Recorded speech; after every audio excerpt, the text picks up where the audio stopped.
Bitcoin a chuté de 10% et ce n'est pas encore fini. En tout cas, c'est probable. Est-ce que c'est normal? Est-ce que c'est la fin du bull run? La fin du bull market? Faut-il acheter? Ce sont des questions que tout le monde se pose et je vais vous donner ma vision. Bonjour, c'est Cryptolyse, j'espère que vous allez bien en ce samedi. Je vais commencer par expliquer pourquoi nous avons ce retracement et est-ce que c'est la première fois. On se projettera ensuite sur ce qui se passe réellement en ce moment, les opportunités cachées dans ce retracement et je terminerai par vous expliquer pourquoi je pense qu'on nous a menti sur ce qu'est réellement Bitcoin. Je pense que personne a loupé le fait que Bitcoin a retracé fortement, moins 11% jusqu'à maintenant, potentiellement plus par la suite, un impact très fort sur un certain nombre d'altcoins, pas tous comme on le verra ensemble, mais c'est en même temps logique. On va revenir sur pourquoi, on va expliquer déjà dans un premier temps d'où ça vient et est-ce que c'est quelque chose que l'on connaît. Là-dessus, je vais vous proposer un graphique que vous avez peut-être déjà vu, je vous ai déjà présenté plusieurs fois, qui est la représentation dans la ligne bleue des pourcentages de retracement par rapport à l'ATH. Et en ligne orange, le cours du BTC. Et vous allez voir, ici, les lignes en pointillés sont les zones dans lesquelles on a travaillé l'ATH précédent. Donc la zone supérieure, une découverte de prix. Et vous allez voir que c'est systématiquement dans ces zones-là où nous avons commencé à avoir des retracements forts. D'accord? Pareil, à chaque fois, c'est normal d'avoir des retracements lorsqu'on arrive dans une découverte de prix. C'est normal d'avoir des respirations de marché lorsque l'on découvre un nouveau prix. On a des prises de profit, on a à côté une découverte de prix, donc forcément une forme de peur sur ce qui va se passer par la suite, et c'est tout à fait normal et ça se reproduit de cette façon-là. Après, il y a un autre vecteur qui rentre en compte. Donc ça, c'est vraiment purement crypto, purement Bitcoin, mais si on regarde vraiment macro aussi, il y a un impact. On a les prix à la production qui sont à 0,6 versus 0,3. Je vous en avais parlé dans la quotidienne d'hier, et celle de jeudi et celle de mercredi, je vous avais dit que si jamais on n'était pas dans les 0,3 ou en dessous, on allait avoir un impact sur la macroéconomie, et bien sûr, ça s'est passé, on voit bien que le Nasdaq a commencé à s'effondrer, on est allé retester cette zone-là, prendre la liquidité de cette partie-là, et c'est tout à fait normal. On a actuellement une problématique d'inflation. L'ensemble du marché attend la baisse des taux de la Fed et c'est ce que le marché attend pour pouvoir décoller, un retour globalement de l'accès à l'argent facilement. Les sociétés vont pour le plus grand nombre devoir réemprunter sous peu de temps et forcément réemprunter à 5,5 versus potentiellement 3%, ça fait vraiment un gros écart sur l'impact monétaire et du coup sous-entendu la liquidité du marché. Et c'est ce que le marché essaie actuellement de pricer. Et quand on voit qu'on a un prix à la production qui, malheureusement, reste très élevé et continue à monter, ça veut dire qu'on va avoir une inflation qui va rester, et l'inflation n'arrive pas à casser la barre des 3%. Alors comment arriver aux 2% qui sont la target de la Fed? Alors il y a d'autres éléments qui vont déterminer si oui ou non la Fed va entrer dans sa phase de pivot dans lequel on va faire chuter les taux directeurs, mais en l'occurrence, on est toujours dans cette instabilité économique et politique aux USA. Ça se voit très bien ici par la comparaison entre les bons aux 10 ans et aux 2 ans, dans lequel on voit que c'est beaucoup plus rentable d'acheter des bons au trésor américain sur 2 ans que sur 10 ans. Ça veut dire que le marché est en train de pricer une instabilité court terme. Court terme parce que nous avons les élections américaines, court terme parce que nous avons cette inflation qui n'arrive pas à descendre et à un moment donné un pivot de la Fed qui est en train d'être préparé, et donc toute cette instabilité-là ressurgit maintenant alors que nous avons une accélération haussière qui est très forte. Je dézoome sur le Nasdaq pour vous donner vraiment la vision de cette accélération haussière. Là-dessus, cette accélération est principalement due à la mise en place d'une bulle liée à l'intelligence artificielle qui pousse les prix à la production à la hausse, et on voit bien que Nvidia surperforme le marché entier et pousse le marché à la hausse. Et pour moi, ce n'est que le début. L'autre élément qui est important à retenir, parce que là, c'est la cause de la chute réelle de Bitcoin. Mais il faut comprendre qu'il y a d'autres éléments qui maintiennent ce cours-là. On a vu que c'était normal d'avoir des retracements dans ces zones-là. On a vu que c'est la macroéconomie aussi qui pousse Bitcoin à la baisse et qui compense les achats massifs qui sont en train d'être effectués par les ETF sur Bitcoin. Et oui, les ETF spot sont en train d'être achetés et nous avons toujours notre ami Grayscale qui vend massivement. Tant que Grayscale continuera à vendre, on aura une pression baissière qui sera présente. Et il ne faut pas penser qu'il y a uniquement un transfert des Bitcoin de Grayscale vers les différents ETF, parce que on voit bien qu'on a un inflow qui est positif. On voit bien qu'on a, depuis la création des ETF, un inflow de quasiment 12 milliards de dollars. Et là, c'est les chiffres qui datent uniquement du 14 mars. Ça ne prend pas en compte les chiffres d'hier, de vendredi. Donc on prend un peu de recul et le meilleur moyen, c'est de comparer avec MicroStrategy qui n'arrête pas d'acheter du Bitcoin. Et on voit que juste l'ETF de BlackRock, depuis sa création, a dépassé le nombre de Bitcoin détenus par MicroStrategy. Est-ce que vous comprenez l'impact que ça a? Il faut vraiment prendre du recul. Comprenez que actuellement l'ensemble des ETF représente 4,3% de la supply de BTC, ça ne fait que commencer. Donc pour moi, en effet, nous sommes dans quelque chose qui est classique. Oui, nous avons la véritable question, est-ce que les élections américaines vont bien se passer? Est-ce que on va se rester sur une inflation qui ne va pas descendre et qui va rester ce qu'on appelle sticky, collante? Est-ce que la Fed va vraiment faire le pivot? Mais encore une fois, si on prend du recul, ça ne change rien au fait que les ETF sont en train d'acheter tout simplement du Bitcoin et je vais vous expliquer pourquoi, comment à la fin de cette vidéo. On va juste se concentrer un petit peu plus sur Bitcoin et ce qui est en train de se passer. Quand on regarde la clôture de cette semaine sur le CME, donc Chicago Mercantile Exchange, on voit qu'on a clôturé en dessous de l'ATH. Alors exactement, on n'a pas clôturé en dessous, on a clôturé dessus. Et ça, c'est vraiment très important. Ça montre que c'est un niveau qui est très très fort. Quand on regarde court terme, nous sommes en train de travailler cet ATH.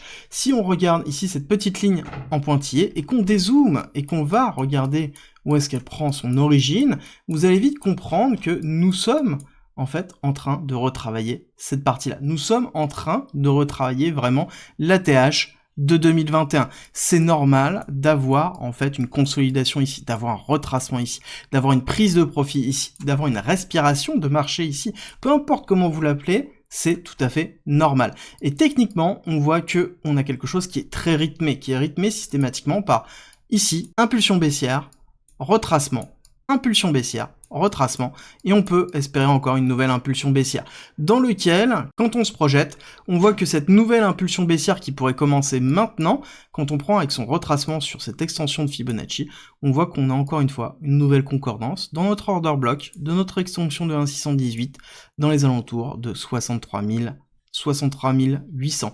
C'est une zone dans laquelle il va falloir surveiller. On irait chercher la liquidité qui a été récupérée juste par cette petite mèche là. On irait aller chercher cet order block là en conservant ce lot là pour ensuite repartir à la hausse. Et ça nous ferait en plus un retracement qui serait un peu plus agressif que ce que l'on a déjà vu. Actuellement, comme je vous ai dit en début de vidéo, on est à 11% de retracement. Si on regarde ici un petit peu plus, ça nous amènerait dans les alentours des 15%, 14%. Est-ce qu'on pourrait aller beaucoup plus bas? J'ai envie de vous dire, historiquement, nous avons toujours eu des retracements dans les alentours de 15, 20, 30%, voire même 35%. Si on descend, 20%, ça nous amène à 58 000. 30%, ça nous amène ici à 51 000. Ça fait quand même très bas, je suis d'accord avec vous, mais il faut le prendre en considération. La seule chose qu'on ne prend pas en considération dans cette réflexion, c'est que, historiquement, on n'a jamais eu ceci. On n'a jamais eu un achat massif de 30 000 BTC toutes les semaines. On n'a jamais eu un achat massif d'institutionnels. On a toujours parlé des institutionnels en disant qu'ils arrivaient, mais ça a toujours été quelque chose de vague, alors que là, on a vraiment les chiffres, on les voit on-chain, on les voit acheter. Et on a ce même qui est très présent, où on voit deux enfants qui sont devant des étagères de bonbons qui sont vides. C'est exactement ça. Ils sont en train de drainer la supply. Comprenez bien l'impact que ça va avoir sur le long terme. Alors, oui, actuellement, on a une baisse. Et vous allez comprendre pourquoi tout ça nous amène à la réflexion de la fin de cette vidéo, pourquoi je pense qu'on nous a menti sur ce qu'est réellement Bitcoin, et vous allez comprendre ça à la fin de cette vidéo. Mais dans ce retracement, on a des opportunités, on a des belles opportunités. On voit que la dominance de BTC, qui représente la part de Bitcoin sur l'ensemble des cryptos, on voit quoi? On voit simplement qu'elle est en train de latéraliser. Ça veut dire qu'on a un transfert de liquidité qui a lieu. On a même, on pourrait dire, une dominance qui est en train de baisser dans ce retracement. Signe qu'on a une surperformance du reste du marché. Et ce qui est intéressant de voir, c'est que cette surperformance, elle est portée par Solana. Solana, je vous en ai parlé en 2022, 2021. Je vous ai dit que Solana était un actif très solide et que ça construisait dur dessus, alors que tout le monde pensait que ça allait aller à zéro, qu'on était un Solana à 9 $. On voit ici la paire Solana-Bitcoin qui représente la surperformance de Solana par rapport à l'ensemble du marché.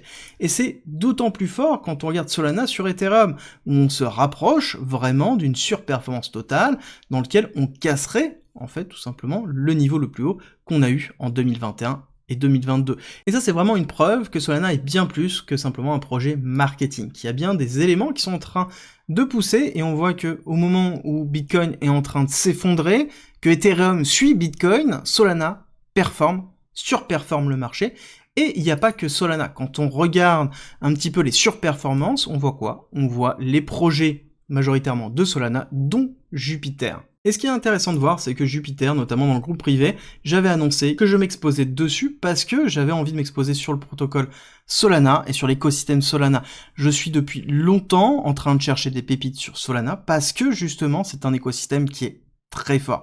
Et quand on regarde, c'était à ce moment-là, avant l'explosion.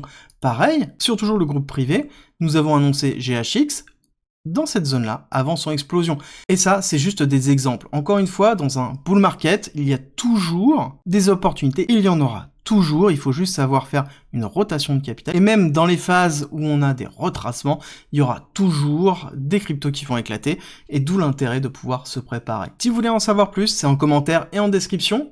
Et quand on regarde ce qui se passe court terme, sur ce retracement, on voit qu'il y a énormément de liquidités. Ça veut dire quoi? Ça veut dire que le marché est en train de se préparer à une continuité baissière, peut-être, mais aussi à une réaccélération haussière. Quand on regarde les zones de liquidation autour de 75 000, on voit qu'il y a énormément de shorts, ce qui est positif. Ça veut dire que là, actuellement, l'open interest, le flux des capitaux se positionne en short. Et c'est très positif. Ça veut dire qu'on va gagner en volatilité à partir du moment où on aura terminer la continuité du mouvement.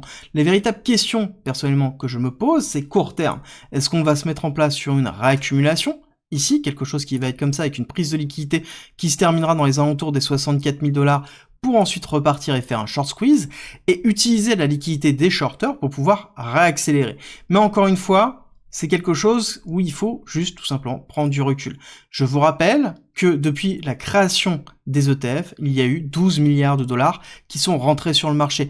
Il y a 4,3% de la supply de Bitcoin qui ont été achetés depuis janvier. Encore une fois, prenez un maximum de recul par rapport à ça. Je vous remontre l'essentiel et vous allez comprendre pourquoi, selon moi, on nous a menti sur Bitcoin. Bitcoin, et j'ai été une des personnes à vous le dire, c'est soit un actif refuge, anti-système bancaire, soit un actif risqué. Mais la question que je suis en train de me poser, c'est est-ce que c'est réellement le cas? Actuellement, ce que l'on est en train de voir sur le marché est quelque chose de totalement différent. Je vous ai dit que le cycle était différent. Nous avons fait un plus haut avant le halving. Nous avons des inflows, des institutionnels, nous avons une réglementation qui est en train de se faire, nous avons une acceptation. Mais est-ce qu'on l'accepte en tant qu'un actif risqué ou un actif refuge? Est-ce qu'on est obligé d'être l'un ou l'autre? Quelque chose pour moi n'est et ne sera retenu que par la définition qu'en donnent les autres. C'est vraiment important pour moi. Et quelle est la définition qu'on en donne actuellement? Pas nous, mais ceux qui achètent ces ETF-là.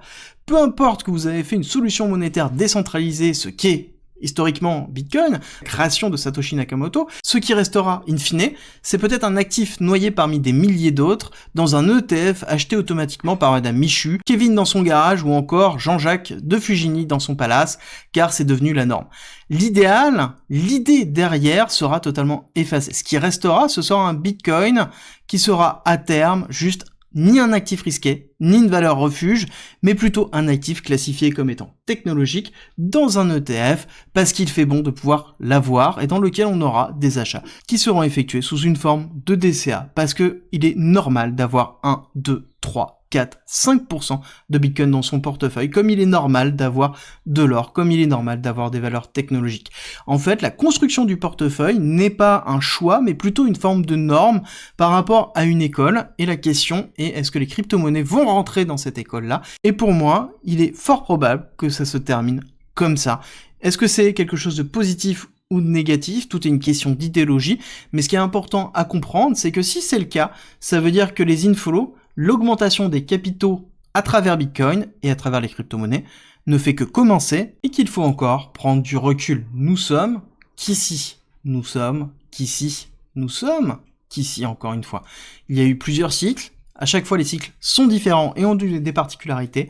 Ce qui est sûr et certain, c'est que c'est la première fois où nous avons un achat massif aussi important de Bitcoin en continu. Que ce n'est pas quelque chose qui est prêt de s'arrêter. La seule chose qui est sûre, c'est que le halving va diminuer par 2 l'offre. Et forcément, ça aura un impact sur le prix. Et ça nous valide qu'on est encore au début de cette phase haussière. Si tu as aimé cette vidéo, n'oublie pas de la partager, de liker et t'abonner si ce n'est pas déjà fait.